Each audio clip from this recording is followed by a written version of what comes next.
요한복음 10장 22절부터 42절까지의 말씀, 믿음이 가져오는 깨달음이라는 제목으로 말씀을 나눌 텐데 22절부터 42절까지의 말씀을 저와 함께 교독하시겠습니다. 우리 성경을 크게 높이 들고 제가 먼저 읽고 성도님들이 한 절 읽으시면서 함께 교독하겠습니다.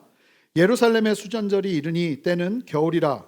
예수께서 성전 안 솔로몬 행각에서 거니시니 유대인들이 애워싸고 이르되 당신이 언제까지나 우리 마음을 의혹하게 하려 하나이까? 그리스도이면 밝히 말씀하소서 하니 예수께서 대답하시되 내가 너에게 말하였으되 믿지 아니하는도다. 내가 내 아버지의 이름으로 행하는 일들이 나를 증거하는 것이거늘 너희가 내 양이 아니므로 믿지 아니하는도다. 내 양은 내 음성을 들으며 나는 그들을 알며 그들은 나를 따르느니라. 내가 그들에게 영생을 주노니 영원히 멸망하지 아니할 것이요 또 그들을 내 손에서 빼앗을 자가 없느니라. 그들을 주신 내 아버지는 만물보다 크심에 아무도 아버지의 손에서 빼앗을 수 없느니라. 나와 아버지는 하나이니라 하신대 유대인들이 다시 돌을 들어 치려 하거늘 예수께서 대답하시되 내가 아버지로 말미암아 여러 가지 선한 일로 너희에게 보였거늘 그 중에 어떤 일로 나를 돌로 치려 하느냐? 유대인들이 대답하되 선한 일로 말미암아 우리가 너를 돌로 치려 하는 것이 아니라 신성모독으로 인함이니 내가 사람이 되어 자칭 하나님이라 함이로라. 예수께서 이르시되 너희 율법에 기록된 바 내가 너희를 신이라 하였노라 하지 아니하였느냐? 성경은 패하지 못하나니 하나님의 말씀을 받은 사람들을 신이라 하셨거늘 하물며 아버지께서 거룩하게 하사 세상에 보내신 자가 나는 하나님의 아들이라 하는 것으로 너희가 어찌 신성모독이라 하느냐? 만일 내가 내 아버지의 일을 행하지 아니하거든 나를 믿지 말려니와 내가 행하거든 나를 믿지 아니할지라도 그 이름 믿으라. 그러면 너희가 아버지께서 내 안에 계시고 내가 아버지 안에 있음을 깨달아 알리라 하시니 그들이 다시 예수를 잡고자 하였으나 그 손에서 벗어나 나가시니라. 다시 요단강 저편 요한이 처음으로 세례 베풀던 곳에 가사 거기 거하시니 많은 사람이 왔다가 말하되 요한은 아무 표적도 행하지 아니하였으나 요한이 이 사람을 가리켜 말한 것은 다 참이라 하더라. 함께 읽겠습니다. 그리하여 거기서 많은 사람이 예수를 믿으니라. 아멘. 자리에 앉으시겠습니다. 우리 함께 기도하고 말씀을 나누도록 하겠습니다. 하나님 감사합니다. 우리를 사랑하여 주시는 아버지 하나님의 그 놀라운 은혜 안에 이 시간 섭니다. 성령님께서 우리 안에 충만하게 역사하여 주셔서 우리의 내면 깊은 곳에서부터 하나님을 향해 아버지라 외치시는 그 성령의 음성을 함께 듣게 하시고 담대히 주 앞에 서서 주님의 말씀을 밝히 알도록 성령 하나님 충만하게 역사하여 주시옵소서. 이 시간도 예수님만 높임 받으시고 주님께서 원하시는 일들이 충만하게 이루어지는 시간 되기를 원하오니 주여 이 시간을 통해 마음껏 역사하시고 영광 받아 주시옵소서. 감사드리며 예수 그리스도 이름으로 기도합니다. 아멘. 오늘 말씀은 분명하게 언제 어떤 때에 일어난 일인지를 우리에게 말해주고 있습니다. 우리 1절 말씀을 함께 읽어보겠습니다. 함께 읽겠습니다. 예루살렘에 수전절이 이르니 때는 겨울이라. 여러분, 수전절은 아마 여러분들에게는 굉장히 낯선 절기처럼 들려질 겁니다. 사실은 이 수전절은요, 구약 율법에서 모세의 율법을 통해서 하나님께서 우리에게 이루어야 된다, 해야 된다 명령하신 절기는 아닙니다. 이 수전절은요, 이스라엘의 역사 속에서 언제부터 지켜지기 시작했냐면 아시는 것처럼 구약의 마지막 선지자가 말라기라는 선지자였습니다. 말라기, 우리말하고 굉장히 좀 비슷한 느낌인데 마지막 선지자는 그냥 말라기입니다. 이 말라기 이후에 세례 요한이 나타나기까지 약 430년 동안 하나님은 이스라엘 시대 가운데 침묵하셨습니다. 온 인류를 향해서 침묵하고 계셨어요. 그래서 그 시간을 침묵기라고도 하고 중간기라고 하도 합니다. 그러나 하나님은 그 중간기와 침묵기 그 시기에 엄청나게 많은 일들을 행하고 계셨죠. 말씀을 하지는 않으셨지만 하나님은 복음의 편만함을 위해서 많은 일들을 하고 계셨습니다. 그때 이 중간기 때 약 430년간의 기간 사이에 일어난 일들 속에서 이 수전절이라는 명절이 이스라엘 백성들 안에 시작되게 됩니다. 그 기원을 좀 잠깐 살펴볼 텐데요. BC 4세기에 우리는 너무나 잘 아는 알렉산더 대왕이 출현하여서 엄청난 정복 사업을 고대 근동 그 지역의 정복 사업을 이루죠. 헬라 시대를 펼치는 것입니다. 그때 이스라엘 지역을 포함한 많은 주변 나라들에게 이 알렉산더 대왕을 필두로 해서 그 다음부터 차지했던 많은 나라들마다 어떤 일이 벌어지냐면 헬라 문화와 헬라 언어를 강요하기 시작합니다. 그러면서 이어진 지배 세력들은 지속적으로 헬라 문화와 헬라어를 확산시키고 이런 영향이 유대 지역과 주변 국가들에게도 강력하게 흘러갑니다. 참고로 새벽 예배 때도 나눠드렸지만 이런 영향으로 인해 이 예수님 시대에 많은 사람들이 헬라어만 할 줄 알아도 주변의 나라들을 다니는 것이 어렵지 않았죠. 이 언어의 통일은 복음이 편만하게 증거되는 데 있어서 엄청난 이점을 가져다 줍니다. 그래서 굳이 다른 말로 또 번역하지 않아도 될 만큼 헬라어로 된 성경만 있으면 예수 그리스도의 복음이 편만하게 증거될 수 있도록 하나님은 그러한 역사들을 이루신 것입니다.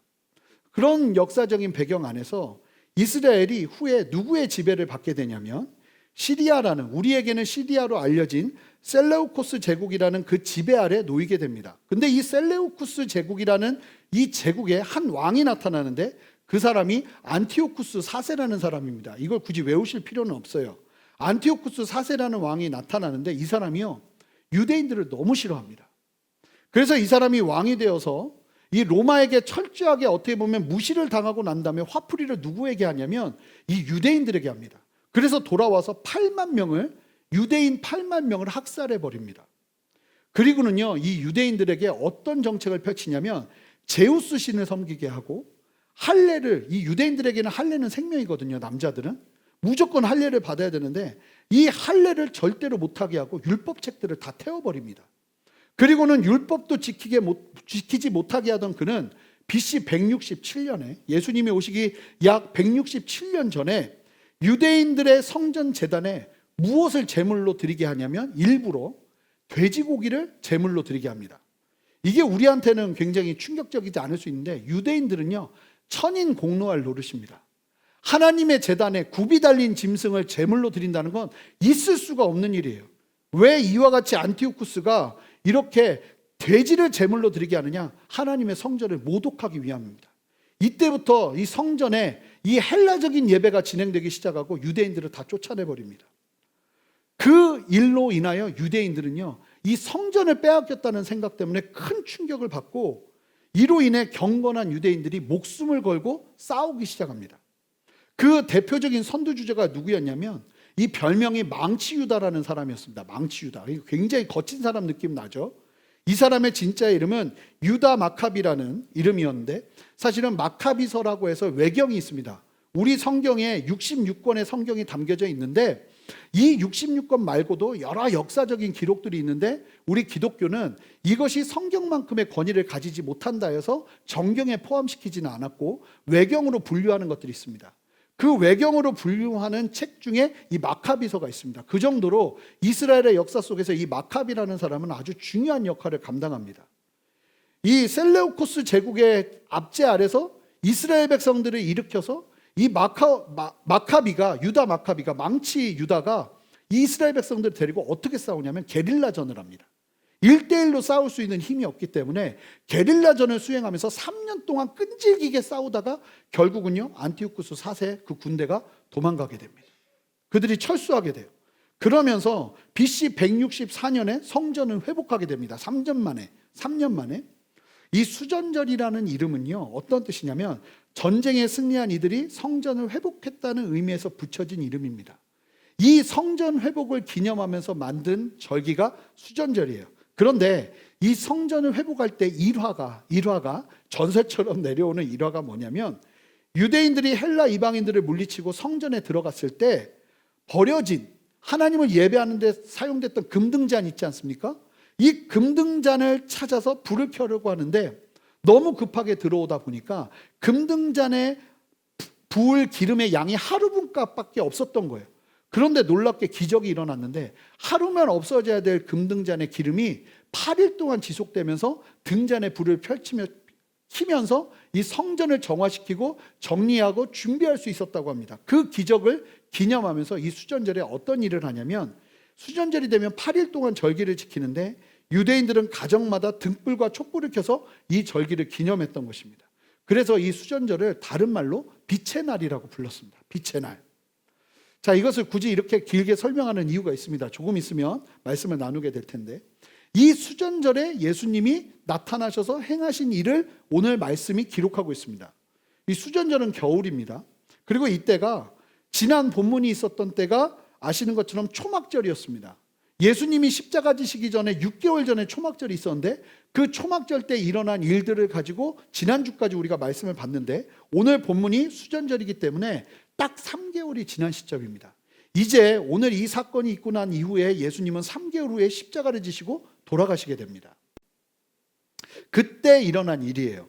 그래서 예수님은 초막절 이후에도 이 말씀이 무엇을 말하는 거냐면, 예수님이 예루살렘을 떠나지 않으셨다는 거예요. 아시죠? 예루살렘에서 유대 종교 지도자들이 예수님을 죽이고자 혈안이 되어 있었습니다. 많은 적들이 있었음에도 불구하고 예수님은 예루살렘을 떠나지 않고 계셨어요. 그때 수전절에 예수님께서 23절 함께 읽어보겠습니다. 함께 읽겠습니다. 예수께서 성전 안 솔로몬 행각에 거니시니. 여러분, 솔로몬 행각이라는 곳이 어디냐면, 성전에 보면 가장 큰 뜰이 있는데요, 이방인의 뜰이라고 불리는 뜰입니다. 그 뜰의 동쪽 지역에 위치하고 있어서 성전에 가장 많은 사람들이, 행각은 지난번에 저희가 이야기하면서 사진으로 보여드렸지만 이게 지붕이 있는 곳을 행각이라고 그럽니다. 큰 뜰에 지붕들이 이렇게 있는 곳을 행각이라고 하는데, 거기에 사람들이 모여서 말씀을 나누고 사람들이 굉장히 많이 왕래하는 곳이었어요. 그래서 거기서 말씀을 강론하기도 하고, 말씀에 대해서 내가 이해한 것을 설명하기도 하고, 그런 다양한 의견들이 오고 가는 것이었죠. 예수님께서 솔로몬 행각을 거니셨다는 건 여전히 예수님은 솔로몬 행각에서 사람들에게 가르치고 계셨다는 것을 의미합니다. 그런데 그때 이 수전절에, 하필이면 이 수전절에 한 사건이 일어나고, 그 사건을 오늘 말씀이 기록해서 우리에게 전달해 주고 있습니다. 우리 함께 24절 말씀 한 목소리로 읽어보겠습니다. 함께 읽겠습니다. 유대인들이 애워싸고 이르되 당신이 언제까지나 우리 마음을 의혹하게 하려 하나이까? 그리스도이면 밝히 말씀하소서 하니. 여러분, 유대인들이요, 이들은 종교 지도자들, 부정적인 의미입니다. 종교 지도자들을 갑자기 나타나서 예수님을 감쌌습니다. 애워쌌습니다. 그리고는 질문을 하는데, 24절 말씀 계속 좀 띄워주시면 뭐라고 말하냐면, 당신이 언제까지나 우리의 마음을 의혹하려고 합니까? 이렇게 이야기하고 있는데, 이 말을 보다 원어에 충실하게 번역하면요, 이렇게 젠틀하게 이야기하고 있는 게 아닙니다. 이게 어떤 뜻이냐면요, 당신은 언제까지나 우리의 화를 돋구려고 합니까? 언제까지 우리 화를 돋구려고 합니까? 이렇게 이야기하고 있는 거예요. 지금 이 유대 종교 지도자들은 예수님을 향해서 반감이 극에 달아있음을 알 수 있는 겁니다. 그러면서 이들이 요구하는 답이 있었는데 뭐였냐면, 당신이 그리스도인지 아닌지를 제발 말하라는 거예요. 여러분, 좀 이상하죠? 예수님은 이미 하나님의 아들이다, 메시아임을 충분히 증거하는 말씀을 하셨는데, 그리스도인지 아닌지를 우리에게 반드시 말해달라고 이야기하고 강요하고 있는 거예요. 예수님을 둘러싸놓고요. 이것은 예수님을 믿고 따르기 위한 것이 아니라 오히려 예수님을 공격할 수 있는 분명한 근거를 확보하기 위한 의도가 깔려 있는 겁니다. 그런데 왜 이들이 예수님이 그리스도인지를 직접 듣고 싶어서 안달이 났는지 아십니까? 잘 보시면 실제로 예수님의 행적을 쭉 돌아보면 예수님이 직접 나는 그리스도다라고 이야기하신 적이 한 번도 없습니다. 예수님은 딱 한 번 그 비슷한 이야기를 하신 적이 있는데, 사마리아 여인과 대화하다가 당신이 우리가 알던 찾던 메시아 그니까 그랬더니 내가 그니라 이야기한 게 전부예요. 그리고 공개적인 자리에서는 한 번도 내가 그리스도라고 이야기하신 적이 없으세요. 그러니까 이 유대인들은 예수님에게서 이 이야기가 너무 듣고 싶은 거예요. 왜 듣고 싶은지를 이제 설명드릴 텐데, 여러분, 이런 내용을 보면서 많은 사람들이 오해하는 게 뭐냐면, 예수님께서 그리스도라고 직접 말씀하시지 않은 이유가 위험해질 것이 염려가 되어서 언급하지 않으셨다고 이해하는 분들이 많은데, 절대 그렇지 않습니다. 우리 함께 30절 말씀을 읽어보겠습니다. 함께 읽겠습니다. 나와 아버지는 하나이니라 하신대. 자, 나와 아버지는, 나와 하나님은 하나다라고 말하는 게요, 내가 그리스도다라고 말하는 것보다 훨씬 위험한 말입니다. 내가 그리스도라고 말하는 것보다 훨씬 위험한 선언이에요. 그래서 그런 말씀도 주저없이 하시는 것 때문에 이 유대인들이 바로 31절을 보면 돌을 들어서 예수님을 쳐 죽이려고 합니다. 그 얘기를 듣고 막 난리가 나는 거예요. 막 옷을 찢고 돌을 들고 내가 죽이겠다 하고, 여러분 유대인들이 돌을 드는 건 요만한 돌을 드는 게 아닙니다. 한 3-4명이 증인이 되어서 사람 머리만한 돌을 듭니다. 그리고 어떻게 돌로 죽이냐면 율법 안에서 사람이 죽을 때까지 찍어 죽이는 겁니다. 그러니까 굉장히 잔인한 거죠. 예수님을 그렇게 죽이기 직전까지 갈 정도로 위험한 발언이 내가 하나님과 하나다 이렇게 표현하시는 거예요. 즉 유대인들이 두려워서 내가 그리스도라는 말을 하고 있지 않은 게 아니시라는 거예요. 자, 그렇다면 질문이 일어나죠. 왜 예수님은 스스로 특히나 유대 종교 지도자들에게 예수님이 바로 그리스도요 메시아임을 말씀하시지 않는 것일까요? 여러분, 여기에 대한 답은요 다른 데 있는 것이 아니라 당시 유대 사회에서는요 그리스도, 메시아 이 단어는요 성경에서 말해준 단어의 의미와 다른 의미로 통용되고 있었어요. 이게 무슨 말이냐면 그리스도다, 메시아다 하면 너무나 강력하게 정치적이고 군사적인 지도자라는 사실을 드러내는 단어로 사용되는 단어였다는 거예요. 마치 수전절의 주역이었던 이스라엘을 이끌고 3년 동안 게릴라 전쟁을 하면서 안티오쿠스 4세를 몰아낸 망치 유다 마카비 그 이상으로 이 시대 가운데 내가 메시아다라고 말하는 순간 강력한 로마 제국에서 우리를 독립시켜줄 인물로서의 이미지를 벗어날 수가 없는 거예요.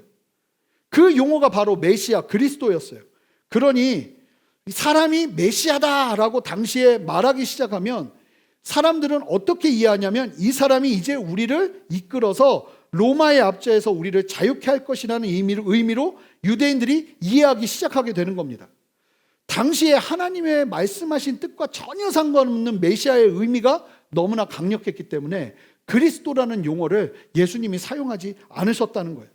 그러했기에 예수님께서 공개적으로 내가 메시아요 그리스도라고 분명하게 선포를 하시게 되면 어떤 일이 벌어지냐면 사람들은 예수님을 하나님의 아들이구나 이렇게 이해하는 게 아니에요.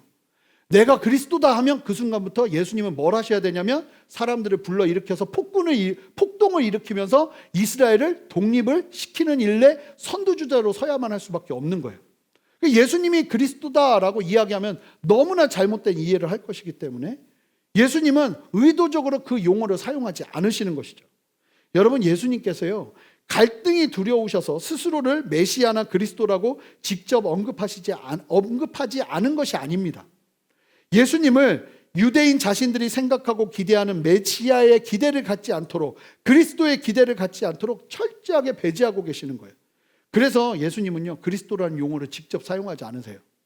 그 대신 당신은 누굽니까 물으면 그리스도라는 말 대신 나는 하나님의 아들이라고, 세상의 빛이라고, 선한 목자라고, 성경에서 말하는 의미가 훼손되지 않는 단어들로 예수님 스스로를 표현하시는 거예요.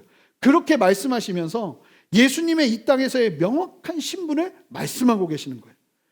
우리가 그리스도라고 고백하는 현재의 의미와는 전혀 다른 의미로 잘못 사용되고 있는 그 명칭을 예수님은 거부하고 계시는 것입니다. 여러분, 잘 보시면요 이 말씀을 우리가 얼마나 귀하게 적용할 수 있는지 모릅니다. 우리도 예수님을 향해서요 나의 기대가 담긴 예수님이 그리스도시냐고 물으며 주님 앞에 나아갈 수 있습니다. 내가 기대하고 원하는 하나님에 대한 답을 얻고 싶어 할 수 있다는 말입니다. 그런데 여러분, 하나님은요 그리스도십니까 물으면 거기에 대해서 답을 하지 않으실 거예요. 그 대신 우리에게 정말 필요하고 우리가 알아야 하는 진리를 말씀하시기 시작할 겁니다. 하나님의 아들이심, 세상의 빛이심, 선한 목자 되심, 그런 예수님을 우리의 삶에 나타내 보여주실 거라는 겁니다. 여러분, 유대인들은 가장 필요한 것이, 그들이 생각하기에 가장 필요한 것이, 그들이 이해하고 기도하는 그리스도는 정치적이고 군사적인 리더라고 생각했지만 하나님은요 그런 유대인들을 향해서, 이 유대인들은 그리스도를 원했어요. 정치적인 리더, 군사적인 리더, 우리를 독립시켜줄 사람, 그런 물질적이고 육체적인 것들을 기대하고 주님 앞에 나갔지만 주님은요 그런 세상을 향해서 예수는 너희가 생각하는 그리스도가 아니라고 분명히 말씀하시는 거예요. 하나님은 예수님을 통해서 말씀하시는 거예요. 아니, 너희에게 필요한 것은 하나님의 아들, 세상의 빛, 참된 선한 목자이지 그리스도가 아니라고요. 사랑하는 성도 여러분, 교회는요 내가 원하는 답을 얻는 곳이 되면 안 됩니다. 우리의 인생을 향한 하나님의 답을 듣고 알고 배우게 되는 곳이 교회여야 합니다. 여러분 아멘 하셔야 됩니다. 교회는 정말 그런 곳이 되어야 하는 겁니다. 여러분 예배도요 마찬가지입니다. 내가 원하는 답을 얻기 위해서 예배하는 것이 아니라 처음에는 그렇게 들어갈 수 있어요. 내가 원하는 그리스도, 정치적인 군사적인 리더, 나의 삶에 지금 당장 필요한 무언가, 이것이 나에게 가장 필요하다고 생각하고 주님을 의지하며 들어갈 수 있지만 나올 때에는요 우리의 생각이 바뀌는 거예요. 선한 목자, 내 삶의 유일한 빛, 하나님의 아들로 이 땅에 오셔서 나를 구원하신 하나님의 사랑을 경험하면서 하나님의 답으로 만족하고 감사하며 나오는 그런 예배가 우리 안에 펼쳐져야 된다는 거예요. 기도도 마찬가지예요. 우리가 처음에는 그리스도를 달라고 주님 앞에 기도하며 들어갈지 모르지만 나올 때는 선한 목자, 나의 전부 되신 예수로 만족하며 나오게 되는 것이 기도의 시간일 수밖에 없다는 겁니다. 여러분, 예수님은 절대로 우리가 원하는 우리의 세상적인 기대가 담긴 그리스도를 응답하지 않으십니다. 오직 우리가 알아야 할 예수님으로 응답하신다는 것입니다. 그래서 예수님을 믿게 되면요 여러분 새로운 게 많아야 됩니다. 내가 알던 것과 너무 다른 하나님의 나라를 계속 경험해야 됩니다. 그런데 만약 내가 예수님을 믿었는데 새로운 게 하나도 없어요. 내가 기대하고 소망한 그대로만 보여져요. 그렇다면요 그것은 굉장히 위험하고 잘못된 신앙일 가능성이 크다는 거예요. 계속 바뀔 수밖에 없어요. 나는 그리스도를 원하고 주님 앞에 나가지만 군사적이고 행정적이고 그리고 나라의 리더가 될 그 실제적인 무슨 필요를 바라보면서 나갈지 모르지만 주님 앞에 서면서 예수님을 만나면서 우리의 그 기대가 무너지고 하나님이 말씀하시는 세상의 빛, 아들 되신 예수님을 경험하면서 우리의 자아가 깨어지고 변화되어지는 역사, 그 역사가 일어나는 것이 우리의 신앙이 되어야 한다는 것입니다. 여러분 안에 그렇게 기대가 담긴 그리스도를 내려놓고 하나님께서 말씀하시는 진리로 예수님을 알아가시는 은혜를 누리시는 저와 여러분 되시기를 주님의 이름으로 축복합니다. 자, 다시 본문으로 좀 돌아가 보겠습니다. 예수님께 그리스도냐고 예수님을 에워싸고는 협박에 가깝게 몰아세우며 묻는 유대인들에게 예수님은 말씀하십니다. 우리 25절 말씀 함께 예수님의 답변을 들어보겠습니다. 예수께서 대답하시되 내가 너희에게 말하였으되 믿지 아니하는도다. 내가 내 아버지의 이름으로 행하는 일들이 나를 증거하는 것이거늘. 여러분 분명히 예수님 스스로가 하나님의 아들이심을 증거했고 이 땅에서 하나님이 아니면 하실 수 없는 기적들을 보이시면서 증거하셨죠. 이제 오늘 이 말씀 이후로 이제 내일부터 나사로의 기적을 볼 텐데 예수님의 마지막 요한복음의 8번째 기적은 죽은 사람을 살리시는 기적입니다. 마지막 기적, 이적. 이제 예수님은요 하나님이 하실 수 있는 끝을 보여주십니다. 죽은 사람을 살리는 일을 보여주신다는 겁니다. 이렇게 다 보여주셨음에도 불구하고 믿지 못하는 이들이 참 불행한 것이죠. 그런데요 여러분 이런 불신앙을 예수님이 어떻게 평가하는지 아십니까? 우리 함께 26절 말씀 한 목소리로 읽어보겠습니다. 너희가 내 양이 아니므로 믿지 아니하는도다. 여러분 예수님이 뭐라고 말씀하시냐면요 너희들이 이처럼 내 말을 듣고도 내가 행하는 놀라운 하나님이 아니면 할 수 없는 기적을 보고도 믿지 못한다면 결국 그들이 예수님의 양이 아니기 때문이라고 말씀하고 계시는 거예요. 여러분 이 말씀을 운명론적으로 받아들여서 그러면 누군가는 하나님의 양으로 태어나고 누군가는 하나님의 양이 아닌 사람으로 태어나는구나, 이렇게 운명론적으로 이 말씀을 이해하면 큰 오산입니다. 이 말씀은 그 의미가 아니에요. 이 말씀은요 결국은 예수님을 끝까지 믿지 않게 된다면 이걸 통해서 우리는 확인한다는 거예요. 이 사람은 내 양이 예수님의 양이 아니라는 것을요. 그러면서 예수님이 말씀하시는데요 27절 그냥 보시기만 하면 이렇게 말씀하세요. 내 양은 내 음성을 들으며 나는 그들을 알며 그들은 나를 따르느니라. 예수님의 양은요 예수님의 음성을 듣기 시작하고 결국 예수님을 따르게 됩니다. 28절 29절 말씀 제가 그냥 읽겠습니다. 보시기만 하시고요 함께 보시면 내가 그들에게 영생을 주노니 영원히 멸망하지 아니할 것이요 그들을 내 손에서 빼앗을 자가 없느니라. 그들을 주신 내 아버지는 만물보다 크시며 아무도 아버지 손에서 빼앗을 수 없느니라. 여러분 뭐라고 말씀하시냐면 예수님의 양이면 그 양은 절대로 누구도 빼앗을 수 없다는 거예요. 하나님이 세상의 모든 것보다 크시기 때문에 내 양의 주인이 하나님이셔서 하나님도 절대로 빼앗기지 않는다는 거예요. 하나님의 양은. 자, 그러기에 제가 질문 한번 드려보겠습니다. 예수 그리스도를 믿음으로 말미암아 거듭난 사람이 신앙을 포기할 수 있을까요, 없을까요? 있을까요? 없을까요? 없는 거예요. 없는 거예요. 신앙을 빼앗길 수 없는 거예요.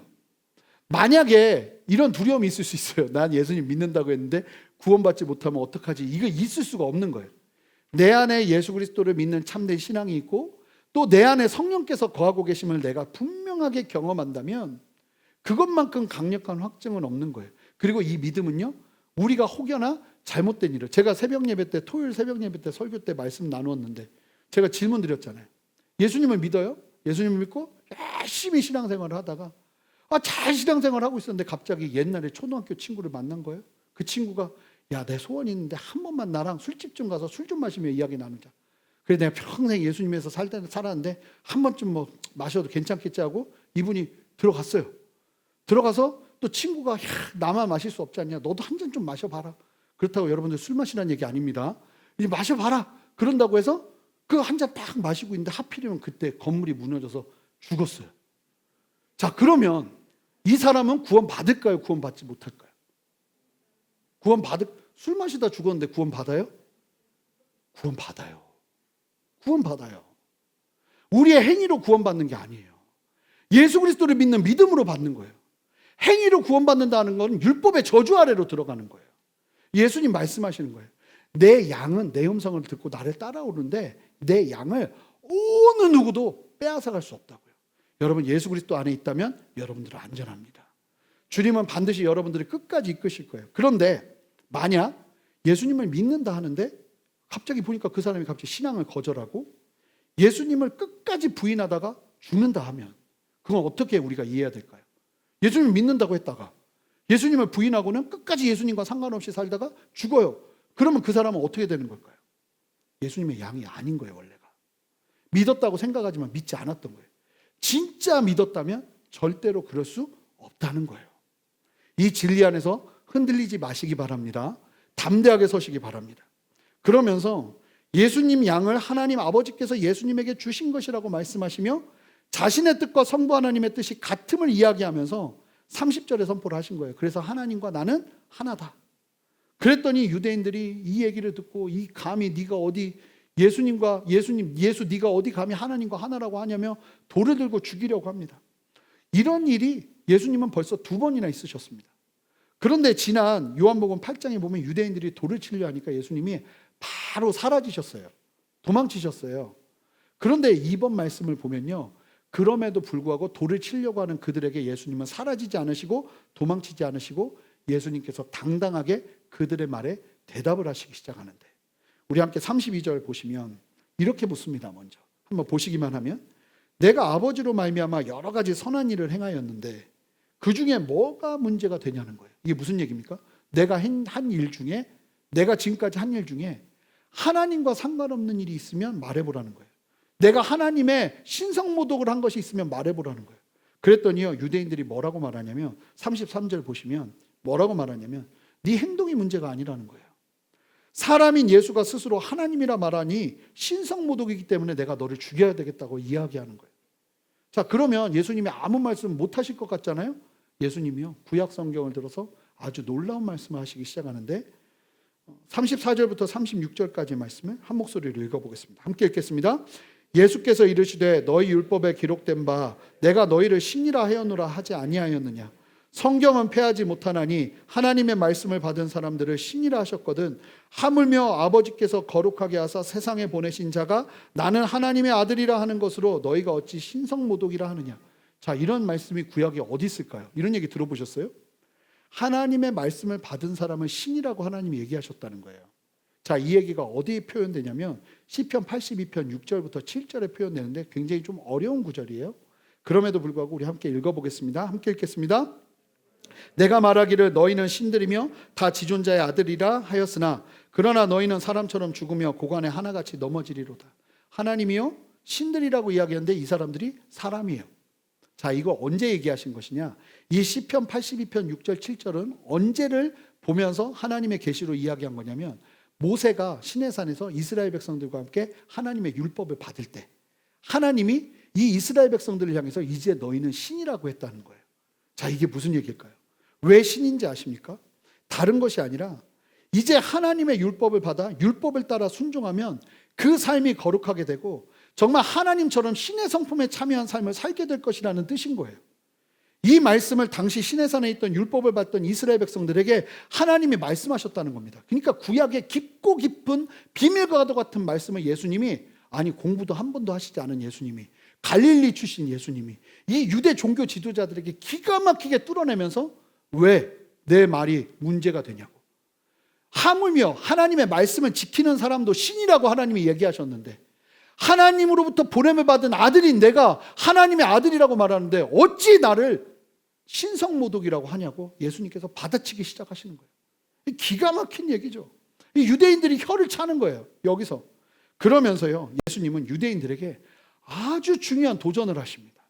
우리 함께 37절, 38절 말씀을 한 목소리로 읽어보겠습니다. 만일 내가 내 아버지의 일을 행하지 아니하거든 나를 믿지 말려니와 내가 행하거든 나를 믿지 아니할지라도 그 일은 믿으라. 그러면 너희가 아버지께서 내 안에 계시고 내가 아버지 안에 있음을 깨달아 알리라 하시니. 사실은 오늘 말씀의 마지막 최종 포인트는 이 말씀 가운데 있습니다. 이제 좀 살펴볼 텐데요, 예수님께서 그래도 예수님을 믿지 않고 예수님을 죽이려 하는 유대 종교 지도자들에게 예수님은 포기하지 않고 그들에게 강력한 메시지를 계속 던지시는데 뭐라고 말하냐면, 그래 그러면 나를 못 믿겠거든. 그래 갈릴리 출신, 가난한 집 출신, 공부 못한 나, 젊은 나를 못 믿겠으면 다른 건 믿지 말고 내가 행한 것들을 통해서 드러나신 하나님의 일은 그것만이라도 좀 믿어라. 그것만이라도 믿으면 너희 안에 어떤 역사가 일어날 거냐면 하나님이 예수님 안에 계시고 예수님 안에 하나님이 계신, 예수님이 하나님이시라는 것을 깨달아 알게 될 거라는 거예요. 여러분 보세요. 예수님을 믿기 시작할 때 100% 예수님을 믿는, 온전한 믿음으로 예수님 믿는 사람 아무도 없습니다. 다들 좀 오해하면서 내가 아는 전부 일부분을 가지고 믿으면서 시작하죠. 그런데요, 이 믿음이 능력이 있는 이유가 뭔지 아십니까? 이 믿음만으로도 주님은 예수가 주시라는 것을 우리로 하여금 깨달아 알게 하는 데까지 이르게 하기 때문에 믿음은요, 그러니까 씨앗만 있어도 중요한 거예요. 믿음에 있어서 우리가 완전할 필요는 없어요. 맨 처음에는 정말 부족하고 연약한 믿음을 가지고 있어요. 그래, 나 하나님 좀 믿고 싶다. 나도 하나님 좀 따르고 싶다. 성경에서 나오는 예수님이 정말 나의 예수님이라면 나도 성경에 나오는 사람처럼 이끌어주세요. 이 믿음만 갖고 있어도 예수님은 오케이 하고 합법적으로 우리 안에 역사하셔서 예수님이 하나님이심을 알게 하러 깨닫게 하고 알게 하는 데까지 우리를 이끄신다는 거예요. 저는 이것을 기본적인 믿음이라고 명하여서 이야기하도록 하겠습니다. 기본적인 믿음이요. 완전한 믿음이 아니라 그냥 기초적인 믿음이요. 예수님이 안 믿어지더라도 예수님이 행하신 일이라도 믿어지는 믿음, 예수님께서 하나님의 일을 하셨다는 믿음, 그 기본적인 믿음이라도 있으면 그 믿음이 예수님이 하나님이심을 깨달아 알게 하는 데까지 이르게 한다는 거예요. 자, 예상하시겠지만 여기서 깨달아 안다고 할 때 안다는 단어가 뭘까요? 기노스코요. 기노스코. 이 기노스코가 이렇게 중요한 단어인지 요한복음을 알면서 처음 알았습니다. 저도. 기노스코. 자, 기노스코는 뭐예요? 경험해서 알게 되는 거죠. 예수님을 향한 믿음이 온전하지 않았어요. 그래도 그 부족하나마 갖고 있었던 그 믿음으로 주님 앞에 나가기 시작하니까 주님이 뭘 허락하시는 거예요? 예수님을 경험하여 알 수 있도록 기노스코 하는 데까지 우리를 이끌어 가신다는 거예요. 그렇게 주님을 기노스코 하니까 믿음은 또 어떻게 될까요? 변하죠. 더 풍성해지죠. 요만큼 알고 예수님 믿었는데 예수님을 알게 되는 기노스코를 통해서 우리의 믿음은 더 풍성해지는 겁니다. 그러면서 또 더 기노스코 하게 되고 그 기노스코 하게 되는, 주님을 알게 되는 시간을 통해서 우리의 믿음은 더 풍성해지는 거예요. 그러니까 예수님을 믿었는데 10년이 지났는데 계속 요만한 믿음인 건 아주 이상한, 이게 믿음이 아닐 가짜 씨앗일 가능성이 큰 거죠. 작은 믿음, 부족한 믿음이라도 제대로 된 믿음만 있으면 이 믿음은 반드시 우리를 예수 그리스도를 깨달아 알게 하는 데까지 이끌어간다는 거예요. 예수님 안에 하나님이 계시고 하나님 안에 예수님이 계시는 사실을 깨달아 알게 되는 거예요. 그러니까 예수님을 믿음에도 불구하고 믿는다고 생각하는데 아직도 나는 잘 모르겠어요. 예수님이 하나님의 아들이신지 잘 모르겠어요. 그렇다면 여러분들의 믿음을 점검해 보셔야 돼요. 어쩌면 그 기본적인 믿음도 없을 가능성이 크다는 거예요. 예수님을 완전하게 믿어야 예수님을 깨달아 알게 되는 것이 아닙니다. 기본적인 믿음만 있어도 우리가 예수님을 깨달아 알게 되는 겁니다. 그리고 그렇게 깨달아 알므로 기본적으로 가지고 있던 우리의 믿음은 더 풍성해지기 시작하는 거예요. 이게 믿음의 성장 과정이에요. 이 성장 과정이 모든 예수 그리스도를 믿는 사람들 안에 있어야 한다는 겁니다. 예수님께서 예수님의 말이 믿어지지 않거든, 예수님 자체가 믿어지지 않거든, 예수님께서 사시면서 이뤄내신 하나님의 일하시면 그냥 눈에 보이는 것이니까 그거라도 믿으라고. 그 믿음만 있어도 주님은 우리에게 놀랍게 역사하실 수 있는 거예요. 예수님은요, 잘 보세요. 이제 중요한 포인트로 들어가는데요.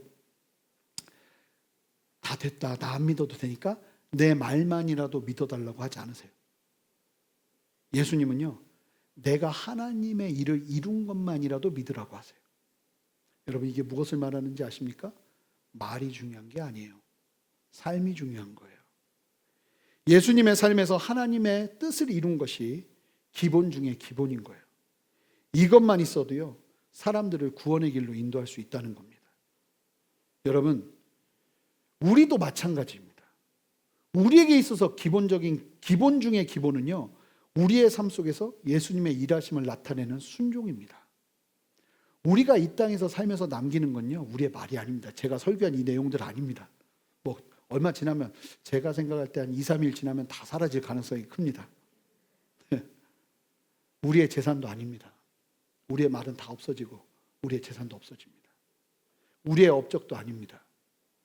우리가 이 땅을 살면서 남기는 것은 딱 하나가 있는데, 이 땅에서 이룬 예수님의 뜻입니다. 할렐루야. 그래서 예수님께서 가르쳐 주신 주기도문에도 이것이 중요한 기도의 방향성으로 선포되죠. 뜻이 하늘에서 이루어진 것 같이 땅에서도 이루어질 수 있도록 기도하라고. 여러분, 목회자인 저에게 있어서 기본 중에 기본은 말씀을 잘 전하는 거 아닙니다. 저에게 있어서 기본 중에 기본은 저의 삶 속에 주님의 뜻에 순종하며 사는 것이 기본 중에 기본입니다. 이게 안 되는데 말씀만 잘 전하면 경계하셔야 됩니다. 제가 그런 성도님들의 고백을 많이 들었어요. 목회자들 보면서 안타까운 일이죠. 삶까지는 기대하지 않는다고. 말씀이라도 잘 전해주시면 좋겠다고. 근데 참 안타깝고, 저도 스스로 말하면서 두렵지만, 여러분, 잘못된 마음이에요. 잘못된 믿음이에요. 그 굉장히 위험한 메시지예요. 삶이 하나님을 경외하고 주님을 따라가지 않는데 메시지가 살아있는 건요, 살아있다고 느끼는 건요, 우리의 느낌일 뿐이지 하나님께서도 굉장히 경계하시는 거예요. 여러분, 예수님을 보세요. 예수님이요, 처음 어떤 지역에 들어가셔서 복음 전파하십니까? 하나님의 뜻을 이루십니까? 하나님의 뜻을 이루십니다. 하나님의 마음이 있는 곳에서 하나님의 영광을 나타내며 병자를 고치시고 사람들을 고치시기 시작합니다. 예수님이 처음에 공생의 사역을 시작하면서 예루살렘에 들어가셔서 가장 먼저 하신 게 복음 전파 아니었습니다. 사람들 고치는 거였습니다. 하나님의 뜻을 이루는 것이었습니다. 순종하는 것이었습니다. 이게 먼저예요. 그리고 나서 사람들이 예수님을 향해 궁금해하고, 예수님은 그렇게 모인 자들에게 하나님의 말씀을 증거하기 시작합니다. 조금 더 정리해서 이 말씀을 좀 살펴볼 텐데요. 예수님께서 하나님의 일을 행하신 것만 믿어도 그 믿음은 예수님 안에 하나님이 계시고 하나님 안에 예수님이 계심을 깨달아 알게 하는 역사를 가져올 수 있다고 하는데, 이게 예수님만의 미션이 아닙니다. 여러분, 함께 골로새서 1장 27절 말씀을 한 목소리로 읽어볼 텐데, 이 한국말이 너무 어렵게 됐어요. 그래서 이 골로새서 1장 27절은 새번역이나 공동번역이나 표준새번역이나 우리말 성경이나 이런 걸로 좀 다시 한번 보시면서 좀 깊이 묵상하시면 좋겠어요. 골로새서 1장 27절 말씀 한 목소리로 읽어보겠습니다. 하나님이 그들로 하여금 이 비밀의 영광인 이방인 가운데 얼마나 풍성한지를 알게 하려 하심이라. 이 비밀은 너희 안에 계신 그리스도시니 곧 영광의 소망이니라. 여러분, 이게 무슨 말씀이냐면, 말씀을 좀 계속 올려주시면 좋겠는데, 하나님이 그들로 하여금, 여기서 말하는 그들은 예수 그리스도를 믿는 우리 모두를 의미하는 겁니다. 그러니 그들 대신 우리를 넣으면 됩니다. 하나님이 우리로 하여금 이 비밀의 영광이 이방인 가운데 얼마나 풍성한지 알게 하려 하심이라는 거예요. 자, 비밀의 영광이 얼마나 풍성한지 이방인들이 알게 하시기를 우리들에게 원하신다는 거예요. 이방인들이 보면, 아니, 저 사람들 뭔가 달라. 뭔가 다른데? 도대체 뭐가 있길래 저렇게 다른 거지? 그러면서, 자, 비밀이 뭘까? 이렇게 다가가서 발견되는 비밀이 뭐냐면, 다른 게 아니라 우리 안에 계신 누구를 보기 시작하는 거예요? 예수 그리스도를 보기 시작하는 거예요. 예수님하고 똑같아요. 예수님이 하신 일을 쭉 보고 믿고 바라보기 시작하면 그 안에서 예수님 안에 하나님이 보이기 시작하는 것처럼 우리 안에서도 하나님이 기대하시는 건 뭐냐면 온 세상과 열방 속에서 우리가 살면서 우리의 삶 속에서 비밀이 보여지기를 원한다는 거예요. 사람들에게. 아니 뭔가 다른데? 뭔가 새로운데? 그런데 그 다른 이유가 뭘까? 안으로 들어가 보니까 그 안에 예수가 있는 거예요. 아, 저 사람들은 도대체 무엇이 있길래 저렇게 모든 것을 다 가진 사람처럼 감사하고 기뻐하는 것일까? 그 비밀이 무엇일까가 궁금해지고 결국은 그 비밀을 알게 되는 역사가 일어나기를 원하신다는 거예요. 그렇다면 이방인들이 궁금해하며 알게 되는 비밀은 다른 것이 아니죠. 우리 안에 있는 예수 그리스도죠. 성도들의 삶을 믿지 않는 자들이 바라보니 성도들 안에 예수님이 계셔서 그렇게 풍성한 삶을 사는구나 하는 게 보이는 거예요. 여러분, 실제로 이것이 바로 전도라고 저는 믿거든요. 제가 예수님을 믿어야지, 인격적으로 영접해야지라고 생각했던 가장 큰 이유는 다른 데 있었던 것이 아니라 제가 여러 번 예화로도 이야기하지만 저희 외갓집 때문입니다. 저희 외갓집은 어머님이 7남매신데 그렇게 가면 행복해요. 너무 좋아요. 가면은 와, 여기 사람 사는 데 같아요. 근데 우리 아버님 집은 4남매인데 사람도 적은데 만나기만 하면 술 마시고 싸워요. 제 안에 궁금함이 일어나는 거예요. 도대체 외갓집에 뭐가 있을까? 답은 뭘까요? 예수님이셨어요. 아니, 거기는 모이면 예배하고 항상 하나님 말씀 안에 있고 서로 사랑하고 뭔가 다른 무언가가 보이는데 알고 싶어서 보니까 거기에는 예수님이 계신 거예요. 어머니, 우리도 예수님 믿자고. 이 모세 10개 영화 보다가 교회 열심히 가자고 엄마와 다짐하고 교회를 가기 시작했어요. 다른 것이 아니라는 거예요. 우리의 삶 속에서 예수 그리스도가 드러나는. 예수님 시대에는요, 복음의 황무지였어요. 이 황무지를 개척하는 길은 다른 데 있지 않아요. 복음의 황무지이니까 예수님이 어떻게 하시냐면 말씀으로 선포하시는 게 아니고 조금 전에 설명드린 것처럼 그냥 그 삶 자체가 비밀이 되는 겁니다. 그래서 예수님이 들어가시는 곳마다 하나님이 아니면 할 수 없는 일을 행하시면서 사람들을 일깨워요. 황무지에서는 그렇게 해야 돼요. 그래야 사람들이 일깨워져서 아, 뭐가 다른데? 뭐지? 알고 싶다? 그러면서 그렇게 모인 사람들에게 예수의 복음을 증거해요. 그러면서 황무지가 밭이 되기 시작하고 토양이 바라지기 시작하고 복음의 씨앗이 뿌려지기 시작하고 예수 그리스도를 믿고 변화되는 역사들이 일어나기 시작하는 거예요. 보세요. 예수님의 삶에는요, 언제나 순종이 먼저셨습니다. 말이 먼저가 아니에요. 예수님은 이 순종의 삶을 통해서 나타난 하나님의 일이라도 믿으면 예수님을 깨달아 알게 될 것이라고 말씀하셨어요. 사랑하는 사람들을 예수 앞으로 돌아오게 하는 것도 우리의 말보다 우리의 순종이 먼저일 때 일어나는 것입니다. 지금 우리의 시대가요, 예수님 시대처럼요, 복음을 전하기에 너무나 척박한 상황이 되었죠.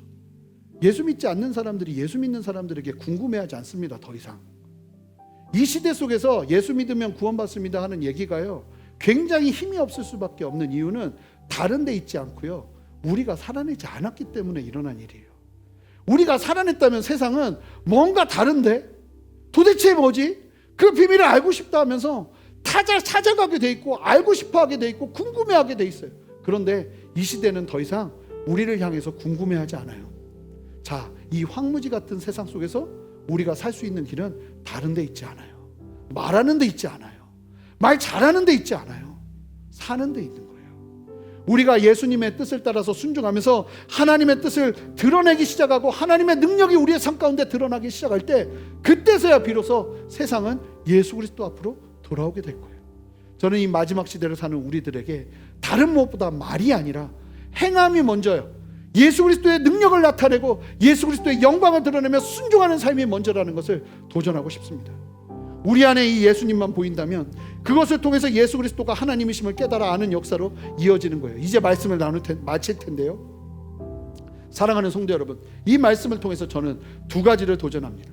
첫 번째, 혹시 여러분 완전한 믿음이 아니어도 나는 믿음이 적어서 그렇게 생각하며 신앙생활 하신 분들 계십니까?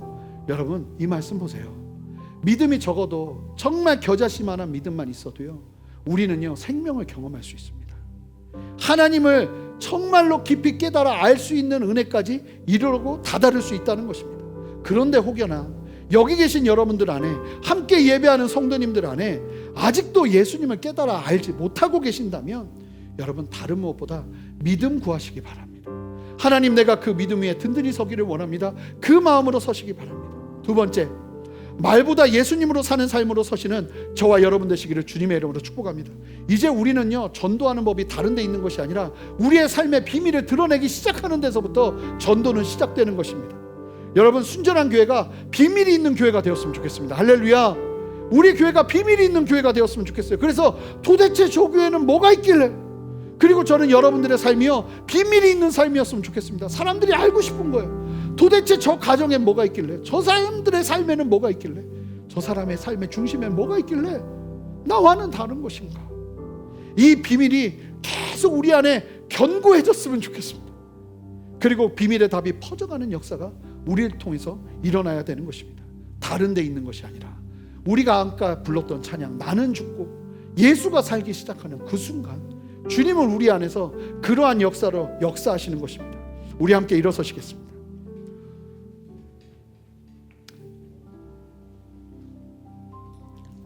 우리 함께 이 찬양으로 주님 앞에 나가기를 원하는데요, 우리 좀 빠른 찬양이지만 그래도 우리 힘차게 찬양하면서 이 가사대로 주님 서면서 주님의 뜻을 나타내고 주님의 영광을 나타내고 하나님의 나라를 이루는 인생 살아가기를 원합니다. 그렇게 서며 주 앞에 서기를 원합니다. 우리 함께 힘차게 찬양하며 나갑시다.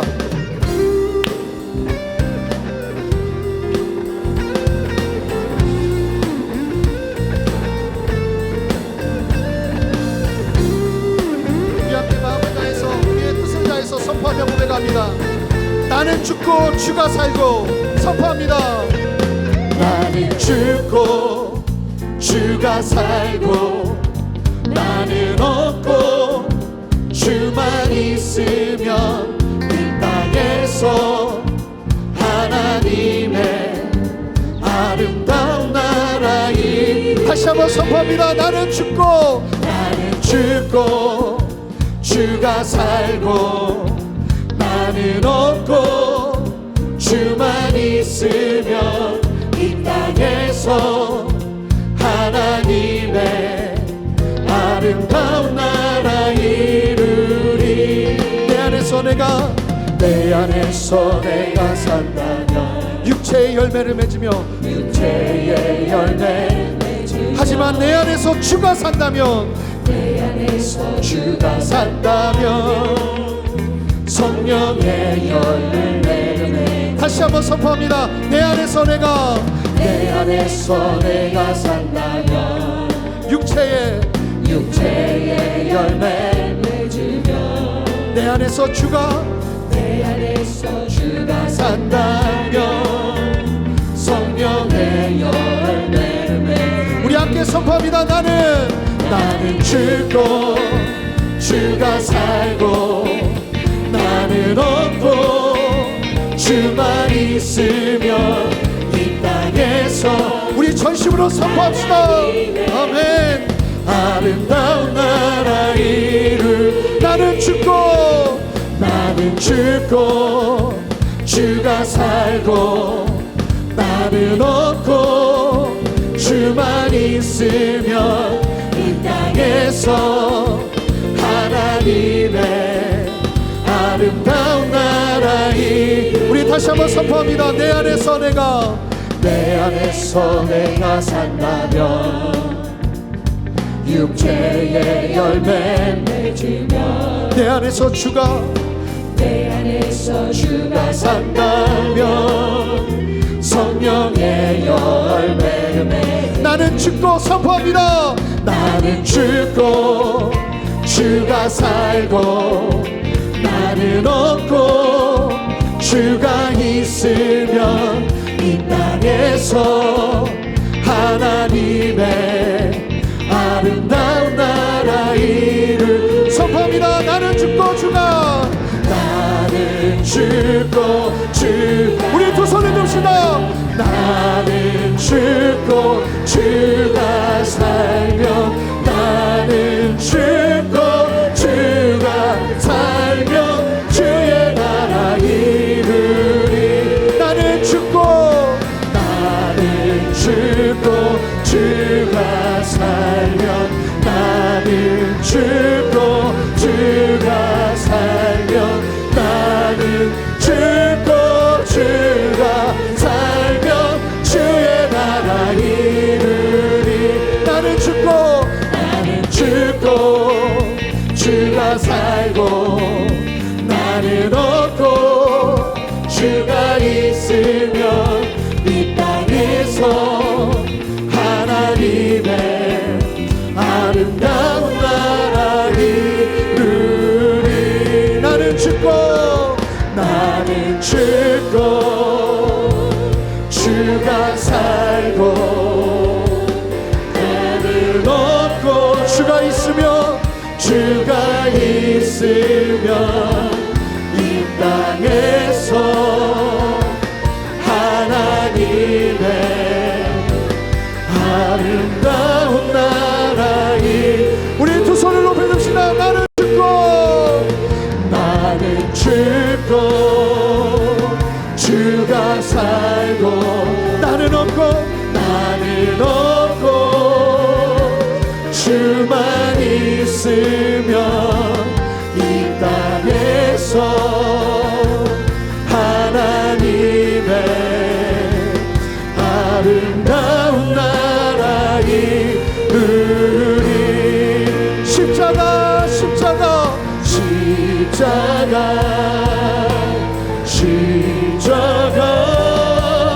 그 그늘 아래 내 소망이 있네.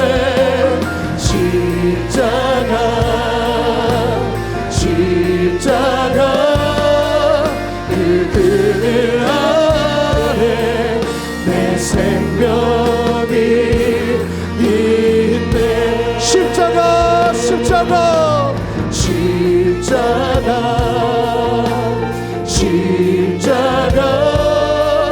그 그늘 아래 내 소망이 있네. 십자가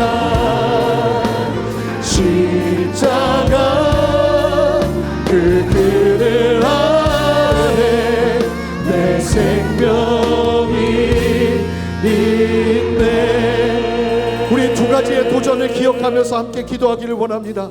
하나님, 내 안에 작은 믿음만 있어도 주님을 깨달아 알 수 있는 은혜로 이끄실 수 있음을 믿음으로 바라보게 하시니 감사합니다. 하나님, 내가 주님을 믿는 믿음 안에 굳게 서서 나의 믿음이 자라가기를 원합니다. 주님을 깨달아 알기를 원합니다. 주님 믿는 믿음 포기하지 않고 나가게 싸우리. 내 안에 믿음 더하여 주시옵소서. 우리 두 번째 도전, 하나님, 내 삶 속에서 하나님의 뜻을 이루는, 예수님의 뜻을 이루는, 말씀을 이루는 삶으로 순종하며 이 땅을 살아내기를 원하오니 말보다 행실이 먼저 앞서는 참된 순종의 삶이 내 안에 있게 하여 주시옵소서. 하나님, 그렇게 역사하시는 내 삶을 통해 많은 사람들을 주께로 돌아오게 하실 줄 믿사오니 그렇게 우리를 세워 주시옵소서. 그렇게 우리 주님 앞에 주님의 이름 한번 크게 부르며 기도합니다.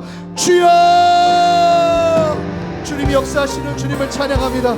우리 안에서 이룬 행하시는 주님을 찬양합니다. 말씀하시고 다스리시는 주님 바라보니 하나님, 우리 안에 주님의 마음을 나눠주시고 아버지의 진리로 우리를 새롭게 하여 주셔서 주님의 진리 안에서 다시 한번 우리의 마음이 온전히 되어지는 역사를 보게 하여 주시옵소서. 그렇게 해서 일을 하시는 주님을 찬양합니다. 역사하시고 함께 하시는 주님을 찬양합니다. 아버지, 우리 성도님들에게 주님 찾아가셔서 작은 믿음을 통해서 일으키시며 세우시는 주님을 보게 하여 주시옵소서. 그렇게 해서 일을 하시는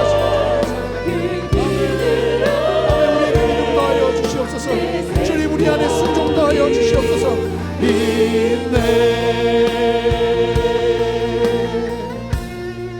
하나님, 감사합니다. 오늘 이 시간 우리의 예배를 통해서 말씀하시고 역사하시고 다스리시는 주님을 찬양합니다. 하나님, 이 말씀이 우리의 진리가 되게 하여 주셔서 하나님이 황무지 같은 이 시대 속에서 다른 것으로 이 땅을 살아내는 것이 아니라 하나님의 뜻을 이루며 이 땅을 살아내는 참된 믿음의 삶이 우리 안에 회복되어지기를 원하오니 주여 역사하시고 세워 주시옵소서. 말이 먼저가 아니요 다른 것이 남는 것이 아니요 오직 내가 이 땅을 살면서 주님의 뜻을 이룬 것이 남는 인생임을 보게 하셨사오니 다른 데에 정진하는 것이 아니라 주님의 뜻을 이루는 데 정진하며 이 땅을 살아내는 우리 모두가 될 수 있도록 주님 역사하여 주시옵소서. 특별히 겨자씨만한 믿음, 그 믿음이 부족하다 생각했던 우리 성도님들의 생각을 깨우쳐 주시고, 하나님 그 믿음이어도 충분하다 말씀하시며 그 믿음을 통해 우리로 하여금 예수 그리스도를 알게 하시고 깨닫게 하시는 그 놀라운 은혜를 누리게 하여 주시옵소서. 평생을 예수님을 믿는다 하지만 아직 예수님을 모르고 있는 성도님들 계신다면 친히 찾아가셔서 말만 성도가 아니라 참된 믿음의 삶을 살아내는 예수 그리스도의 핏값으로 주님의 양으로 이 땅을 살아내는 참된 은혜 허락하여 주시기를 원하오니, 세상에 누구도 뺏을 수 없는 하나님의 자녀된 신분을 소유하며 살아내는 참된 은혜를 허락하여 주시옵소서. 그렇게 새 일을 행하시는 주님을 찬양합니다. 오늘도 이 말씀이 우리의 능력이 되게 하시고 말씀으로 승리하는 우리 모두 되게 역사하여 주시옵소서. 주님 앞에 감사함으로 드리는 헌물을 주님 기뻐 받아주시고, 시간과 마음과 뜻과 정성을 드리며 주님 앞에 나아가는 우리 성도님들의 삶을 기억하여 주시고, 코로나의 어려움 속에서도 하나님을 의지하며 나가는 자들에게 베푸시는 하나님의 놀라운 일하심과 그 생명의 역사를 경험하며 우리 성도님들이 능히 거뜬하게 이 땅을 살아낼 수 있도록 주님 힘주시고 능력 더하여 주시고, 그 모든 걸음 위에 주님의 복을 더하여 주시옵소서. 이제는 우리 주 예수 그리스도의 크신 은혜와 아버지 하나님의 무한하신 사랑과 성령의 내주하심과 교통하심과 역사하심이 오늘 말씀을 기억하며 주님의 진리 안에 서서 하나님의 뜻을 이루어드리며 주님을 참된 믿음 안에서 주님의 뜻을 이루어드리는 삶을 살아가며 이 땅에 하나님의 나라를 이루어가기를 소망하는 함께 예배하는 모든 성도님들과 성도님들의 가정과 직장과 삶의 모든 터전 위에 순전한 교회와 이 땅의 모든 교회들과 이 나라와 온 열방 위에 이제로부터 영원토록 함께 하시기를 간절히 축원하옵나이다. 아멘.